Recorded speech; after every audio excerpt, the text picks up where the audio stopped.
What is your soul asking you to prioritize before the year ends?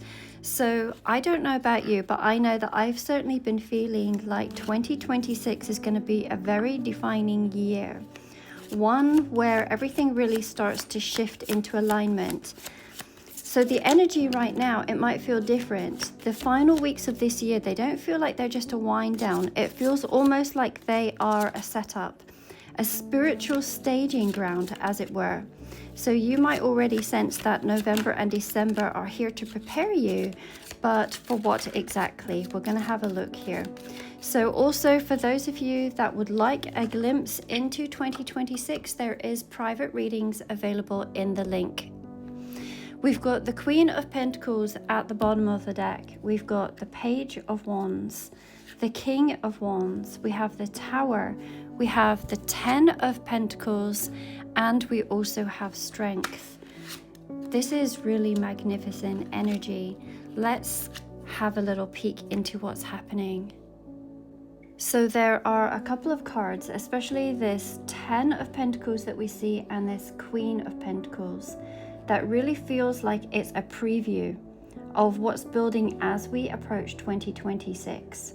So together they bring in these strong themes of abundance and financial stability, lasting legacy, radiant health, and all of the forms of wealth that we wish for ourselves and for others at the start of a new year.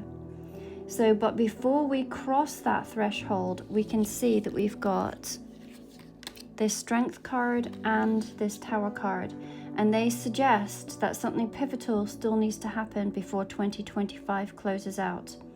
Something that might require a lot of courage and might bring some necessary shakeups or releases here. And then there's this shift. We have the King of Wands and the Page of Wands, and they bring in this wave of passion and personal power. So this is about bold moves and about fresh energy and about owning your unique rhythm. You can see that this king is beating their run drum here. So that's you choosing to march into 2026 entirely on your own terms. So I'm going to start with the Queen of Pentacles at the bottom of the deck, and I'm also going to bring this Ten of Pentacles together here. So to me, like I mentioned, I think that this is the tone for 2026. So if 2025 has maybe felt like a year of preparation, emotionally, mentally, energetically, then what's coming next year is the reward. It feels like you've maybe placed yourself in the right spaces and you've aligned with the right people and maybe restructured your internal landscape to be ready for what you're now meant to be receiving. Now, this queen is absolutely radiant. She doesn't chase, she's not striving, she is abundance. So in this particular deck, can you see that her entire form flows with the landscape? Can you see how how the trees and the leaves and how these florals, how they become her dress? It's interwoven. Her very essence is very inseparable from the natural world. And to me, this is a very powerful symbol. What's arriving for you in 2026 is not forced. It is going to be the result of seasons aligning, cycles completing, a harvest that comes because you've tended to the garden, as it were, with care. There's absolutely no resistance in her energy whatsoever. She reflects this peace, this certainty, this readiness, and that's exactly what is being activated for you now. This Ten of Pentacles really complements this Queen of Pentacles. So again, it talks about this lasting abundance and legacy. So in this card, what we see is this older gentleman, and they are seated on a cut tree stump, and we're shown the view from the very center. We can see these rings that are marking each passing year. So these rings, they're not just a detail, they symbolize all of the seasons of effort, all of the healing, and all of the growth that have led you to where you are now. So this is something that has not been an overnight success. This is the kind of abundance that has been building quietly over time. So inside the trunk center, we can see a home. Actually, it's more like a palace. And this is very much a symbol of security and belonging. And everything that you've been working toward, whether that is a literal or metaphorical home. We can see that there's also a shadow of kind of like a family, reminding us that this wealth is not just for you. It's meant to ripple outward to support the people that you love and to uplift those around you. And it's going to move forward into future generations. So this is legacy. It is foundational. And it's confirmation that what's coming in 2026 has deep roots. Now, the Strength card and the Tower card coming out together.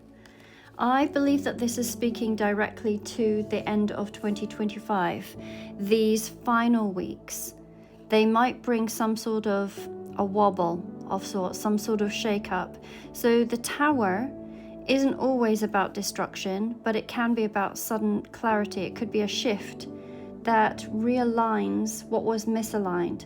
So it can feel quite dramatic or even disruptive in the moment, but in truth, it is going to actually clear the path. And that's where this Strength card comes in. You're really being shown that you have already got the grace and the composure and the inner fortitude to handle what's coming. So this isn't strength through force, this is emotional strength. So it's the capacity to hold yourself steady when these old structures fall, and for you to stay rooted while there's something that is taking form. So think of this pairing as maybe the final test before the next chapter. So it's, what might shake you up in the short term is simply preparing the ground for what 2026 is ready to bring in for you. Now, what really stands out about this particular Tower card is the way that it's showing there is this necessary change. But you can see from the card that there is this attachment to it. You can see, if I point it out here, there is a crack all the way through the structure. There's no fixing it. It's clearly not sustainable as it is, but then there's this beautiful girl who's holding on to it. And it feels like she's acknowledging that it's meant something to her. Excuse me. She's really embracing the Tower, and it's on this very steep hill, which tells me that this is not just a random shift. It's something that you've maybe put a lot of energy or emotion into, something that has very much mattered to you. So in real life, what could this represent? It could be a role that you've been playing. This could be a long-time project, or even a relationship or a belief that no longer fits where you're going. So the Tower isn't just about loss, it's about recognizing that something's no longer aligned, and that moving forward means letting it fall away. So it doesn't always have to feel like chaos, it feels more like clarity. You know it's time, and even though there's a part of you that might want to hold on, this card really shows that you're already accepting that there is a shift. There's also this beautiful reverence to it as it makes this shift. The Strength card in this reading really carries a gentle kind of power. So what really stands out most is how soft and nurturing this energy feels.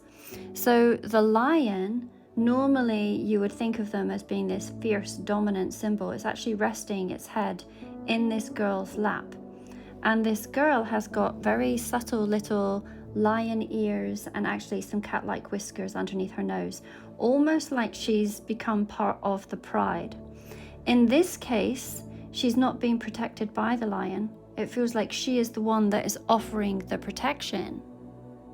It gives me the sense that you have stepped into this quiet leadership role lately, maybe without even realizing it.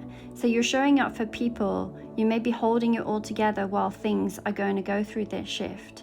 And the others seem to trust your steadiness. So you're the one that's keeping calm and offering support or guiding from this place of inner wisdom. So while all of these things around you might be changing, this card really shows your inner resilience and how your soft strength is exactly what other people need right now. And then we have the King of Wands. And the King of Wands, representing you in this instance, I really feel, is someone who is bold. They know who they are. They don't second guess themselves. And because of that, other people naturally follow their lead. And this is because your confidence is magnetic. And you can see it by the way that, he's holding the drum. That says a lot. Historically, the drummer set the pace for the entire army. So the beat determined the movement. So it kind of really guided when to charge, when to hold. And it was the role of the rhythm and the direction and the unspoken authority that others are picking up on right now. Now, of course, I'm not saying that you're in a battle, but metaphorically, you kind of are. You're leading, you're setting the tone for the people around you. And this is what I'm picking up, the people around you. Okay, so, they're looking to you more than you may even realize. And here's why I really feel that. This Page of Wands, in this card, there is someone who's holding this magnifying glass right up to their eye. They're watching closely. And I feel like this is you. You're being observed. Your leadership, your ideas, the way you carry yourself is being noticed. So you're really stepping into a time when your passion and your clarity and your direction will not just move you forward, but you're going to inspire others to come and move with you. So if I was to summarize what your soul is asking you to prioritize before 2026, this is asking you to fully step into your leadership. You're already being watched and followed, even if you don't fully realize it. And now is the time to lead with that clarity. Others are really matching their pace to yours, so you set the tone here. Is also reminding you to stay rooted in your values. With the Queen and the Ten of Pentacles, they suggest that you've laid some really strong foundations. So trust them. Don't compromise now. What you're building is meant to last. It's also suggesting that you let the old fall away. So there might be one last emotional or symbolic release coming. This Tower, it shows you that it's time to let go of something that no longer fits, even if it once felt safe or sentimental. So this really opens up a path for what's next. And then to own your own bold vision. So the King and the Page of Wands, they ask you to think bigger, not to shrink your goals to fit other people's comfort. So your soul really wants you to claim what excites you and to create from that space. These are some very special cards, and truly this is a beautiful reading for those that it is meant for. So if this spoke to you and you would like to know what 2026 has in store for you, then I currently have a glimpse into 2026 readings available, and the link is in my bio. I also am offering a very limited number of special readings looking into the energy of December, the final month of the year. These are discounted right now, and they tend to sell out very quickly. So if you feel called, then head to the link in my bio.